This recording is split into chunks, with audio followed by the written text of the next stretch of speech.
What are the three key challenges BYU has to deal with to keep competitive moving forward across the board? Number one, and Kalani addressed this today when he said that they don't recruit with NIL. They don't make that the top priority. And I think that's a good balanced way to do things, but NIL is here.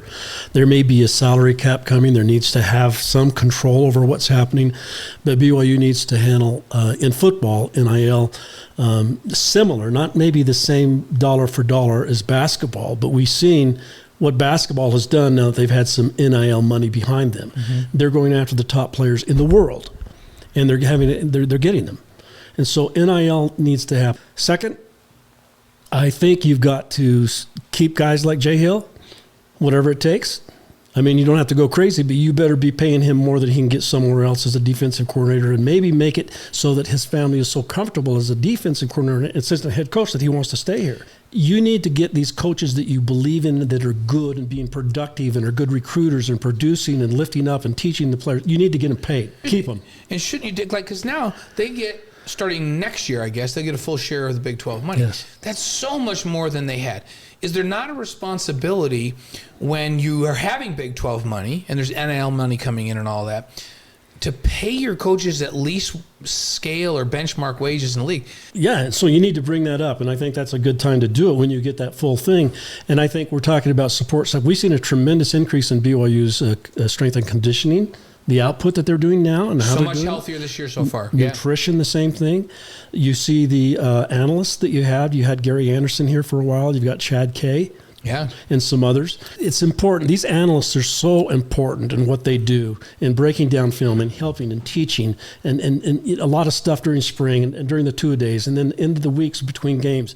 They've got to get a good core of those guys and pay them money to be here. Look at the analysts and get some in here and pay them the money. So that's the second thing. All right, number three. Number three is that BYU needs to do a far better job in capturing, recruiting, presenting, and grabbing LDS athletes. Some are coming here, but a lot of them are not.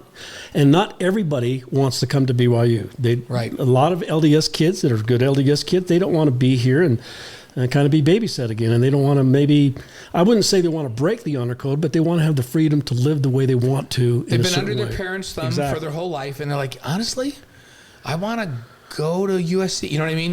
Yep. And I've talked to kids that have said that. I want to go do something different. I've grown up in the culture, and I get that. I get that. You know, I talked to Todd Heap. Todd Heap was a top recruit and he was LDS. Yeah, I think he was one of the top 2 tight ends in the country coming out. Yeah, and he told me this today. He says, when I was recruited by BYU, there was kind of an error in the presentation that you need to come here because you're LDS and we're the LDS church to school. Yeah. And so that really did not strike a chord with him. In fact, it kind of turned him off. And so they've got to do a better job of caring about the kid because he is who he is, and he's the athlete that he is, and then he can contribute to BYU. And if BYU is getting some of the best basketball players in the country, if not the world, right here, and they're not LDS, some of them never heard of the church. Right. So I think that's the third thing, Dave. And along with that is Kalani came in to BYU known as a recruiter. Yeah. But yet he's lost defensive linemen to Utah and to USC and to Oregon.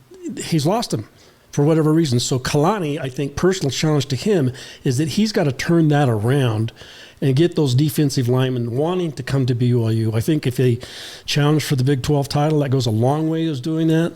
I think if he can prove that he puts guys like Warner and Kyle Van Noy doing what they're doing in the NFL and Taysom Hill, but mainly on those defensive players, he's got to be able to translate that into, hey, you can be here and get into the league, and we can help you to do that because we've got the coaches that can do it. Yeah. Thank you for watching The Wise Guy. If you like what you're watching, you can help us out by subscribing and hitting that notification button.